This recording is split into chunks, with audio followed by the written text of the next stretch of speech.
এত চেষ্টা করার পর আর যানজট ছড়াই না পারেন অফিসে পৌঁছতে প্রায় 10টা পারে যাবে। এটা আসলে দরহাতে চাইলেন রাস্তায় ডেলি অ্যাক্সিডেন্ট হনে কি আর নিরাপত্তা নাই। প্রবাসী যারা বিদেশ যায় তারা লাহন ট্রেডিং সেন্টার নাই সেবার ক্ষেত্রে আসলে আমার উপরে জিরো টলারেন্স। এটা আর তো সিঙ্গেল উঠে কি দূরে করে বেশি আর কষ্ট এটা লোড গা থাম খরচ কিছু নেই বাজি। বাঁশখালী উপজেলায় 15টা ইউনিয়ন 6 লাখ মানুষ, হাসপাতাল আছে একটা। আর সরকারের যে এতগুলো জিনিস দিয়ে কিছু গেল লাই তাহলে আর কিছু না পাই সরকারের মানুষ হলা হেবেল আর মজ্জাল মানে বেকারের বই থেকে আর রাস্তাঘাট তো খারাপ। ওনার এগেনি লেভেল আরা একজন সচেতন এবং সজ্জন এমপি চাই।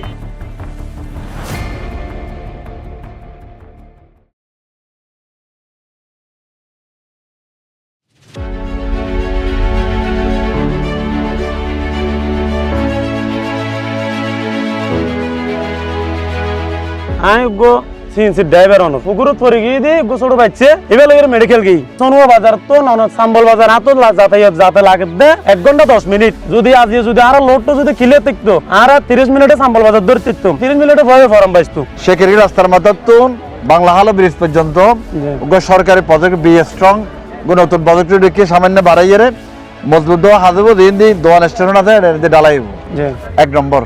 এর বাকি অংশ অলরেডি টেন্ডার হয়ে গিয়েছে বাজার পর্যন্ত। আল্লাহর রহমতে খুব দ্রুত হাস শুরু হবো। আল্লাহকে দোয়া করিবেন আর কথা রাখবো ইনশাআল্লাহ। বেরিবাদের অবস্থা তো বেশি খারাপ। সমুদ্র সাইডে বেরিবাদের অবস্থা আল্লাহর রহমতে এখন ভালো আছে। প্রেমাশিয়া সাইডে বেরিবার আবার ভাঙি দের গই এন লের কথা হইলে আই এক্সচেঞ্জ সাবল্লাহ হতই এসবি সাবল্লাহ হতই ইমার্জেন্সি বর্ষার আগে আর মেরামত করি যে অংশ নষ্ট ঠিক করিব জলকদার হালো বেরিবার লই আর একটা প্রাণ লই 810,000 কোটি টাকার গুড ডিপিপি পাস করে বলে চেষ্টা করি। রাস্তায় মেরিমান সুইচ গেট নির্মাণ সংযুক্ত হাল হন ইয়ান যদি বাজে আল্লাহর মধ্যে গরিবতে বাসকালীর বেরিবাদের সমস্যা আর না থাকবে ইনশাআল্লাহ। আর নেতা ডাক্তার শফিকুর রহমান ম্যানিফেস্টো ঘোষণা দিয়ে বাংলাদেশের প্রতিটি ডিস্ট্রিক্টে একটা বিশেষায়িত হসপিটাল দিব যাতে করে বয়োবৃদ্ধ এবং ছোট বাচ্চাগুলোর চিকিৎসা ফিরে থাকবে ইনশাআল্লাহ।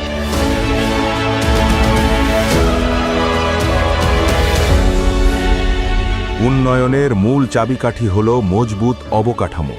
পুকুরিয়া থেকে পুইছড়ি একটি নিরাপদ যোগাযোগ ব্যবস্থা আর সুরক্ষিত উপকূলই বদলে দিতে পারে আমাদের ভাগ্যের মানচিত্র।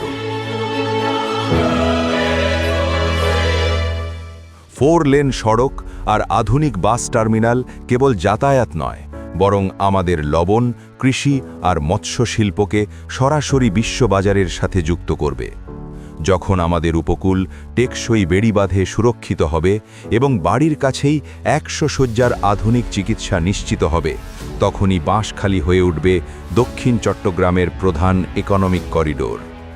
অবকাঠামোগত বিপ্লব আর অর্থনৈতিক স্বনির্ভরতা, এই লক্ষ্যেই আমাদের অবিচল পথচলা। বাঁশখালী হবে দক্ষিণ চট্টগ্রামের উন্নয়নের রোল মডেল।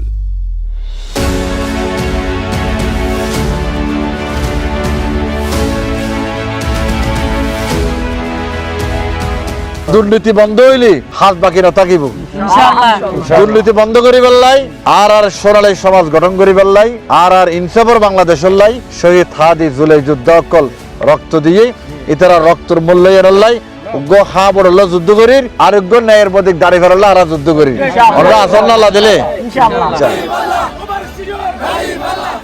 সমৃদ্ধ বাঁশখালী গড়তে অধ্যক্ষ মাওলানা জহিরুল ইসলামকে দাঁড়িপাল্লা মার্কায় ভোট দিন।